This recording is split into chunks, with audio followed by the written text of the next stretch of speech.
하나님 말씀은 이사야 30장 18절 말씀입니다.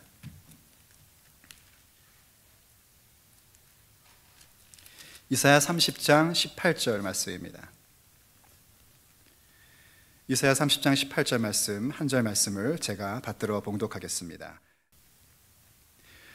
그러나 여호와께서 기다리시나니 이는 너희에게 은혜를 베풀려 하심이요 일어나시리니 이는 너희를 긍휼히 여기려 하심이라.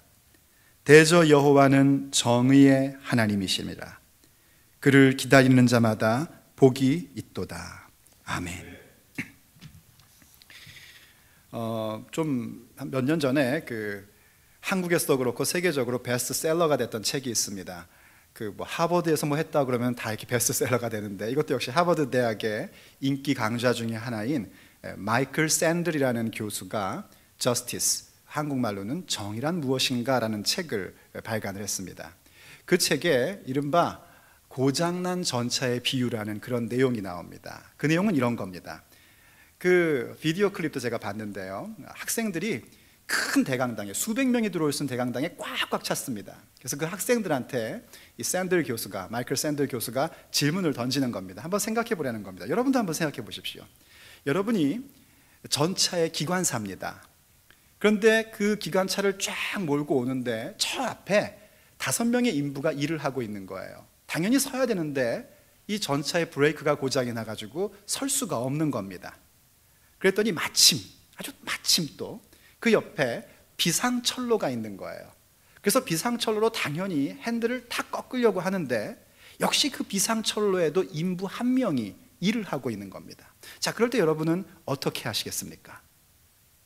우리가 얼른 드는 생각이 뭐냐면 당연히 핸들을 꺾어서 한 명을 희생해서라도 5명을 살려야 한다 하는 생각입니다.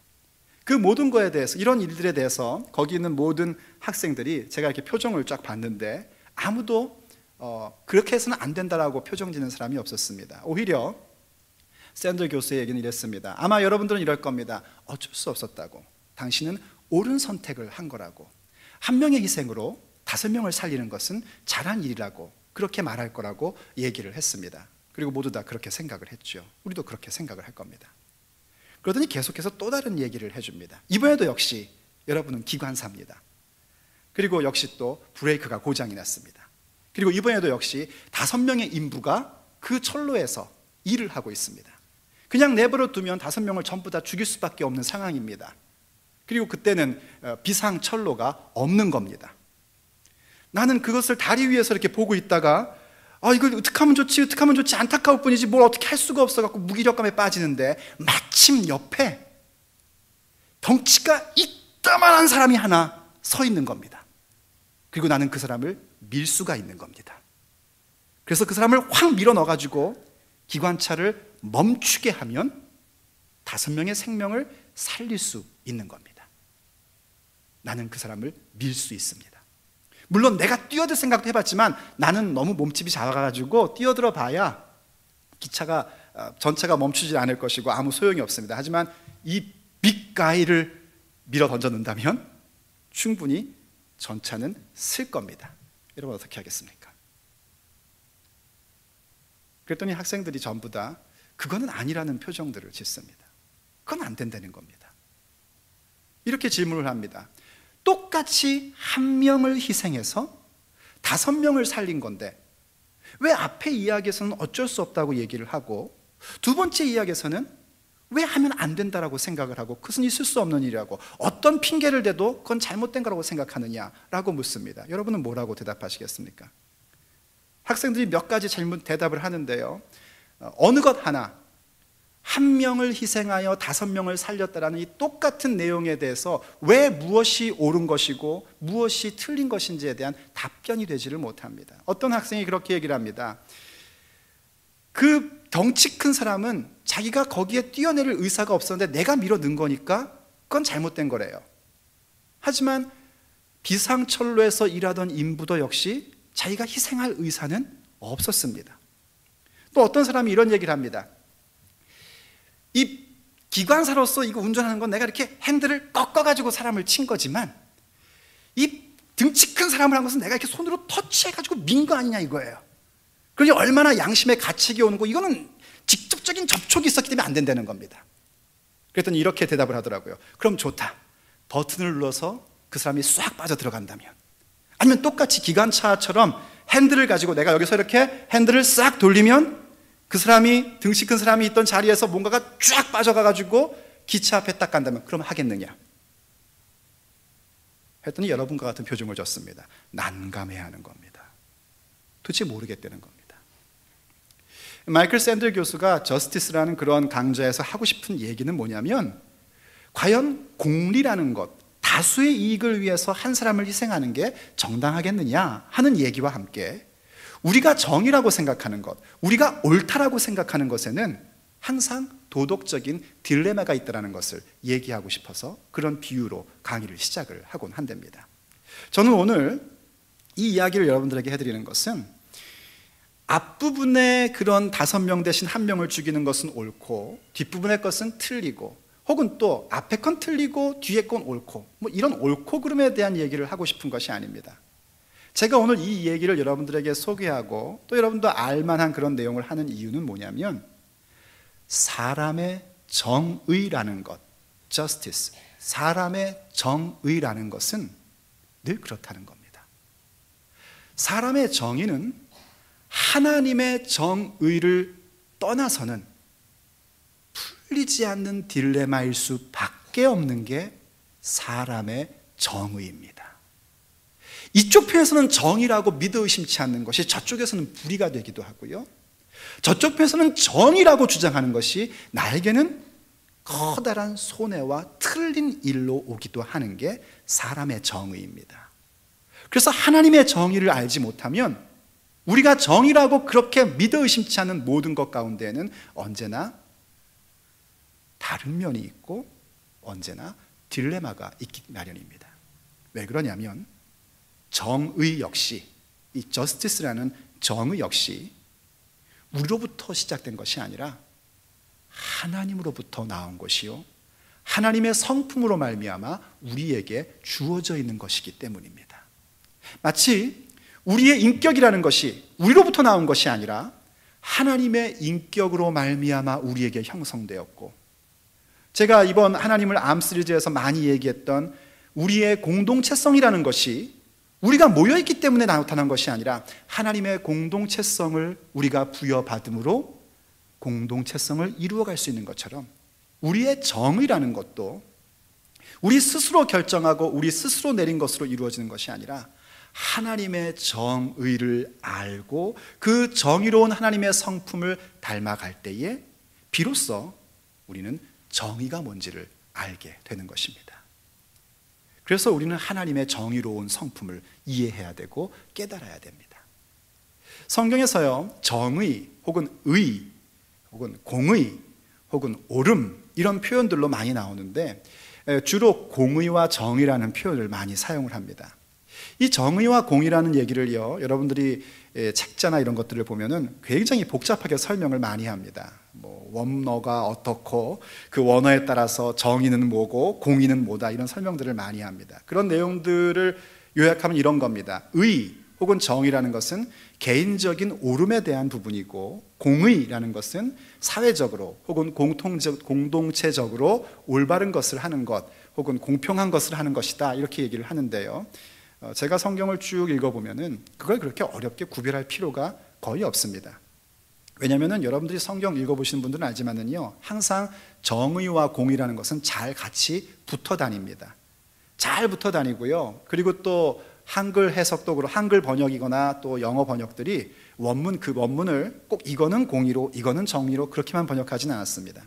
이렇게 생각하시면 됩니다. 정의, 공의라는 것은 그냥 하나의 이야기인데 개인적으로든 혹은 사회적으로든 공동체적으로든 옳은 것을 하는 것, 정당한 것을 하는 것, 누구나 억울함이 없도록 하는 것, 그것으로 인하여 이루어지는 재판의 판결, 이런 게 정의다라고 생각하시면 됩니다.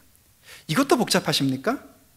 그럼 여러분들 마음 가운데 정의 하면 뭐가 떠오릅니까? 이런 걸 물으면 그 초등학교 애들은 세일러문이 생각난다고 옛날에 얘기했던 기억이 나는데, 여러분은 정의하면 생각나는 게 뭡니까? 있죠, 뭔가 이렇게. 그래, 옳은 것을 하는 것, 바른 것을 하는 것, 그거다. 맞습니다. 그냥 그렇게 생각하시면 됩니다. 하나님의 옳으심, 하나님의 정당하심, 하나님의 공정함, 그리고 하나님이 그런 것으로 인하여 만드실 최종적인 판결의 정확함, 이런 것이 바로 정의입니다. 왜 우리가 하나님의 정의로우심을 꼭 알아야 하는가? 현대 기독교인들은 하나님의 정의로우심을 자꾸만 외면하려고 합니다.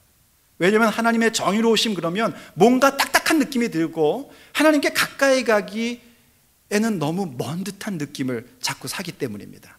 하지만 정의로우신 하나님을 아는 것은 믿음의 길에 있어서 너무나 핵심적이고 중요한 일입니다.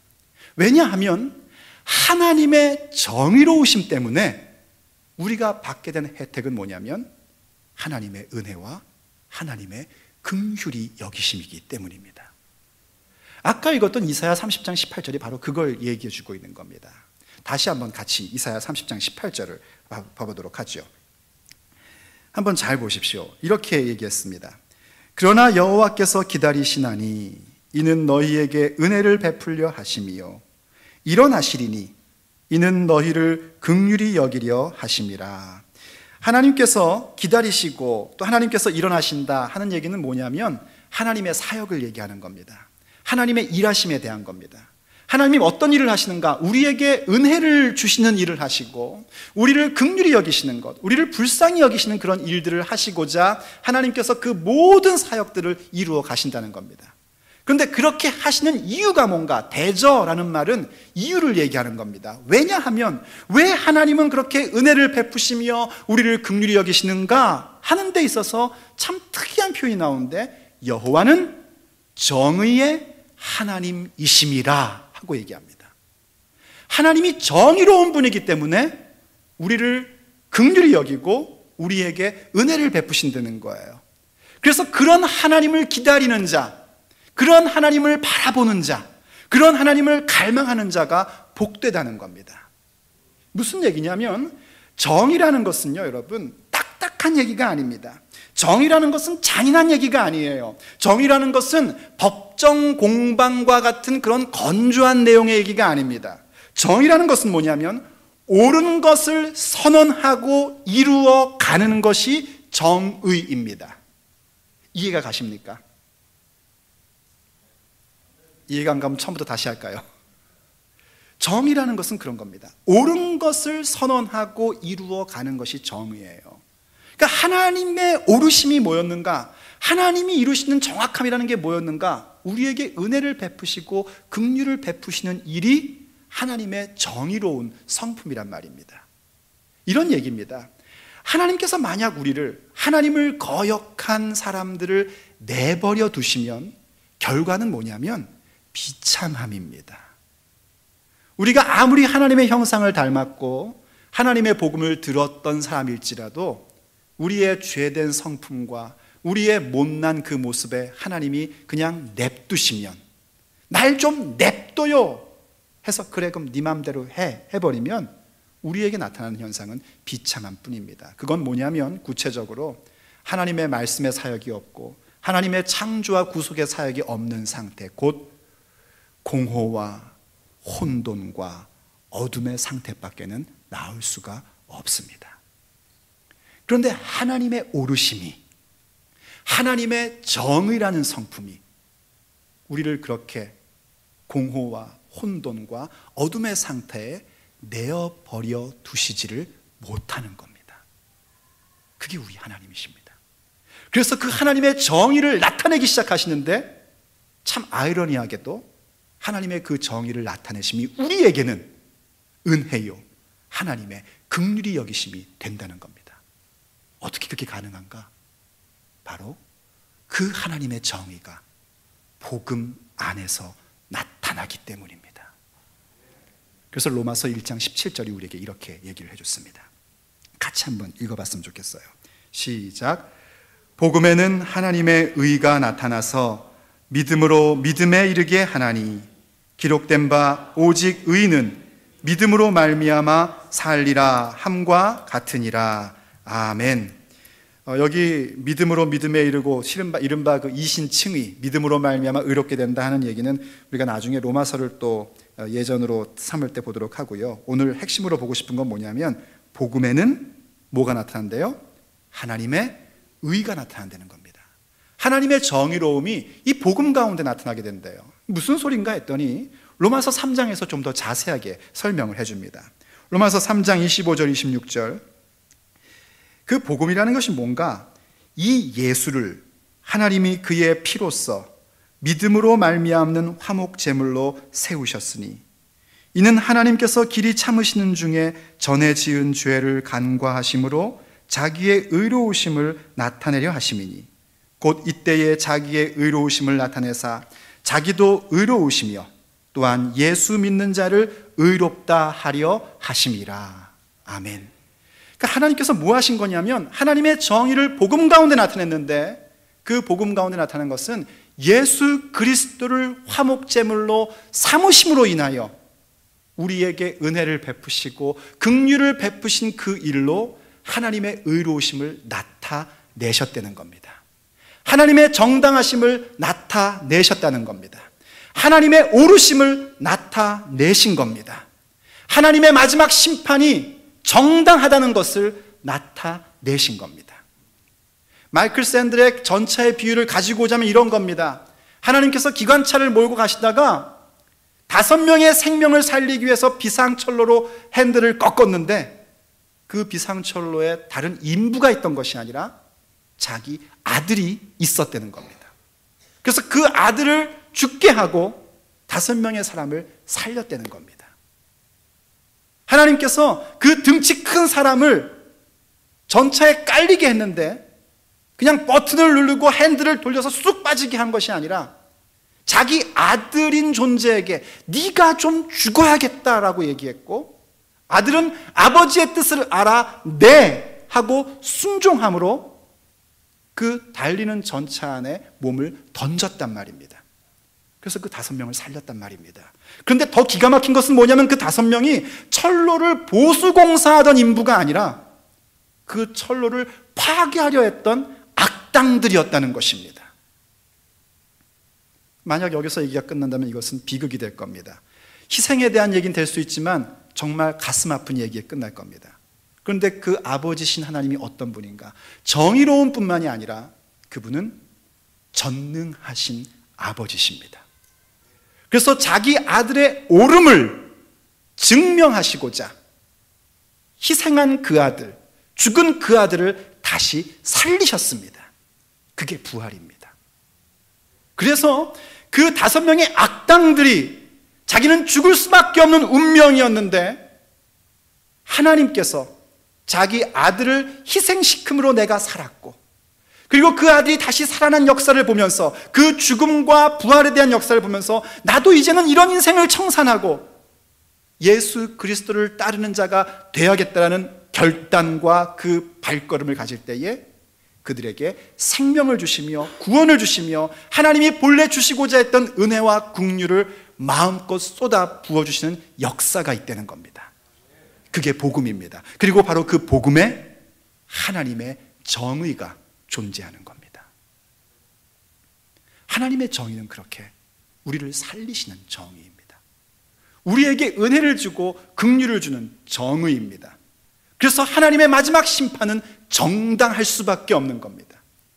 이러한 하나님의 정의를 나타내시고 그 정의 속에서 은혜와 긍휼을 주셨음에도 불구하고 그것을 거절하고 산다면 그 사람에게 심판이 임하는 것은 역시 하나님의 정의로우심입니다. 그래서 우리가 어떻게 해야 되느냐 하는 겁니다.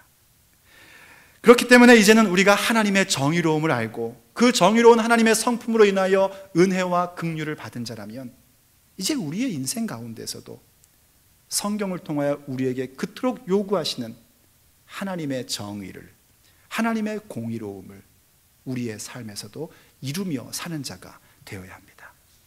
그것이 하나님의 정의로운 성품을 이해하고 정의로우신 하나님을 알며 사귀어 살아가는 성도들의 마땅한 모습입니다. 아모스서가 우리에게 이렇게 얘기를 해주고 있습니다. 아모스 5장 21절로 24절 말씀. 내가 너희 절기들을 미워하여 멸시하며 너희 성회들을 기뻐하지 아니하나니 너희가 내게 번제나 소제를 드릴지라도 내가 받지 아니할 것이요 너희의 살진 희생의 화목제도 내가 돌아보지 아니하리라. 내 노랫소리를 내 앞에서 그칠지어다. 내 비파소리도 내가 듣지 아니하리라. 오직 정의를 물같이 공의를 마르지 않는 강물같이 흐르게 할지어다. 아멘. 주님이 주시는 음성입니다. 하나님께서 우리에게 뭘 요구하시냐면 우리의 인생 속에 정의가 있어야 된다는 겁니다. 우리의 인생 속에 올바름이 나타나야 된다는 겁니다. 그 얘기를 하시면서 하신 얘기가 뭐냐면 너희들이 드리는 절기, 성회, 그리고 제사들, 노랫소리 이 모든 것들은 참 귀한 겁니다. 우리가 모여서 하나님 앞에 절기를 드리고 절기를 지키고 또 모임을 갖는 이 거룩한 모임을 갖고 예배를 드리고 노래하고 하나님을 위하여 찬양하고 연주하고 그 모든 것들이 얼마나 귀중한 일인지 모릅니다. 그 일들을 통하여 우리는 하나님께 영광을 돌리고 하나님을 더욱더 깊이 알아갈 수 있는 자가 됩니다. 그런데 그것을 하면서 나의 삶 속에서는 하나님의 정의로운 그 성품을 전혀 담지 않고 왜곡된 인생을 살아가고 있다면 그 모든 예배는 사실 무슨 예배에 불과한가? 위선자의 예배이고 자기 만족의 예배에 불과한 겁니다. 이런 겁니다. 어떤 학생이 공부는 하나도 안 해놓고 월요일 날 진짜 어려운 시험을 보러 가는데 예배에 와서 찬양을 하고 기도를 하고 간구를 하는 겁니다. 그러면서 그 다음 날 학교에 가가지고 시험을 볼 때에는 뭘 하냐면 치팅을 하는 겁니다. 그리고 본인은 생각하는 겁니다. 주의 은혜로 걸리지 않았다. 할렐루야. 이게 학생들의 얘기일까요? 학생들만의 얘기일까요? 아닙니다. 예수 믿기 전에는요, 예수 믿는 것이 가장 큰 관건이었습니다. 그런데 예수를 믿은 다음부터는 우리에게 주어지는 가장 큰 과제가 뭐냐면 위선입니다. 자기 만족에 빠지는 신앙입니다. 이것이 우리가 예배를 드리고 찬양을 하고 노래를 하고 정말 거룩한 모임에 모였음에도 불구하고 내 일상에서 전혀 정의가 이루어지지 않는 모습들로 나타나게 됩니다. 그것을 하나님께서 기뻐하시지 않는다는 겁니다. 하나님은 오늘 우리에게 말씀하십니다. 나의 이 정의로운 성품 그대로 나의 자녀들도 정의로운 자가 되라는 겁니다. 정의가 물같이 흐르고 공의가 마르지 않는 강물 하수같이 흐르게 하라고 우리에게 명하고 계신 겁니다. 여러분 오해하지 마십시오. 이 아모스 5장 24절에 이 정의를 물같이 공의를 마르지 않는 강물같이 흐르게 할지어다 이 내용은요, 누가 제일 많이 쓰냐면 정부를 이렇게 어게인스트하는 그런 사람들이 많이 인용을 합니다. 그래서 데모할 때 이거 많이 합니다. 저도 젊었을 때 이거 뭐 정의를 강물같이 공의를 하수같이 이러면서 엄청 손 흔들었던 기억이 나요. 그거 하자는 얘기가 아닙니다. 정의를 강물같이 공의를 하수같이 흐르게 하는 것, 마르지 않는 물같이 흐르게 하는 것은 그렇게 뭔가를 거창하게 하는 일들이 아닙니다. 그것은 사실은 너무 우리에게 일반적으로 와 있는 겁니다. 악한 걸 미워하고 선한 걸 좋아하는 걸 얘기하는 겁니다. 잘못된 것을 하지 않는 겁니다. 물론 우리는 아직까지 완성된 정의를 만나보지 못하고 있습니다. 하나님의 정의로움은 이미 우리에게 예수 그리스도의 복음으로 와 있지만 그 정의의 완성은 아직 완성되지 않았습니다. 그래서 우리에게는 한계가 있고 우리에게는 부족함이 있습니다. 그럼에도 불구하고 우리가 믿음의 사람이요 하나님의 정의로운 성품을 믿는 사람이라면 우리는 옳은 것을 향하여 나아가는 자가 되어야 됩니다. 또 그 옳은 것도 뭔가 대단한 게 아닙니다. 최소한의 상식적인 사람으로 살아가는 겁니다. 지금 시대를 뭐라고 얘기할까요? 저는 지금 시대를 그렇게 얘기하고 싶습니다. 상식이 없어진 시대라고 얘기하고 싶습니다. 지금 이 시대는 어떤 시대냐면 사람들이 뻔뻔스러워진 시대입니다. 그래서 믿음의 사람들도 조금만 정신을 차리지 않으면 세상 사람들과 똑같이 뻔뻔해지고 똑같이 상식이 없어져 버립니다. 누구나 다 그렇게 사는데 어쩌겠느냐 하고 얘기를 합니다. 멀쩡한 남편과 아내를 둔 자들이 자기 남편과 아내 이외에 다른 애인을 두고 살아가는 것이 마치 자연스러운 것처럼 얘기하는 시대입니다. 상식이 파괴됐고 전부 다 뻔뻔함 가운데 빠져있는 시대입니다. 그런 시대 속에 건전한 상식을 지켜가는 겁니다. 뻔뻔스러움을 버리는 겁니다. 믿음이 뭔지 아십니까? 믿음은요, 우리의 인격과 우리의 교양과 우리의 상식을 하나님의 말씀 가운데서 건강하게 만들어주는 것이 믿음입니다. 그게 사라져버린다면 우리의 믿음은 가짜입니다. 위선입니다. 우리의 모든 것은 자기 만족에 불과한 겁니다. 우린 그럴 수 없습니다. 우린 정의로운 하나님을 알아가며 사귀어가는 사람들이기 때문에 우린 결단코 세상의 뻔뻔함과 세상의 상식을 잃어버린 것 가운데에 합류하며 살 수 없는 겁니다. 물론 이해는 합니다. 이렇게 상식이 없고 뻔뻔한 시대에 살아가면서 나는 정말 상식을 지키면서 믿음의 사람이기에 예수 그리스도께서 상식 없는 시대에 받았던 박해를 함께 감당하겠다 하며 살아갈 때에 참 속이 답답하고 속상하고 힘든 걸 압니다. 정말 정의를 얘기하고 정의롭게 살고 싶은데 돌아오는 건 배신이고 비난이고 거짓일 때에 정말 그걸 포기하고 싶은 마음이 든다는 것 제가 알고 있습니다. 그러나 제가 아는 것은 두 번째 문제고요, 우리 주님도 그것을 아십니다. 왜냐하면 우리 주 예수님도 그렇게 정의로운 하나님의 성품대로 정의를 이루시다가 그 시대의 상식 없음과 그 시대의 뻔뻔함 때문에 고통과 박해와 죽음을 겪으셨기 때문입니다. 하지만 아십니까? 우리 주님은 부활하셨습니다. 그리고 우리에게 말씀하십니다. 그 길을 오라는 겁니다. 하나님의 정의로움을 닮아가며 정의로우신 하나님의 그 성품을 따라가는 일들에 우리의 믿음의 과제를 갖고 걸어오라는 것입니다. 그래서 바울 사도는 그 걸음을 걸어가며 이렇게 고백을 했었습니다. 디모데후서 4장 7절 8절 말씀. 나는 선한 싸움을 싸우고 나의 달려갈 길을 마치고 믿음을 지켰으니 이제 후로는 나를 위하여 의의 면류관이 예비되었으므로 주 곧 의로우신 재판장이 그날에 내게 줄 것이며 내게만 아니라 주의 나타나심을 사모하는 모든 자에게도니라. 아멘. 바울 사도는 믿음의 싸움을, 선한 싸움을 싸웠답니다. 그 달려갈 길을 마쳤답니다. 그리고 하나님께서 자기에게 줄 정의의 멸관을 바라봤답니다. 그리고 그것을 주시는 분은 다른 분이 아니라 정의로운 심판자이신 하나님이 그 멸관을 줄 거라는 겁니다. 자기만이 아니라 바로 이 하나님의 나타나심을 사모하는 모든 자, 정의의 하나님을 기다리고 있는 우리 모두에게 똑같이 그 정의의 면류관을 주시겠다고 말씀하십니다. 아십니까, 여러분?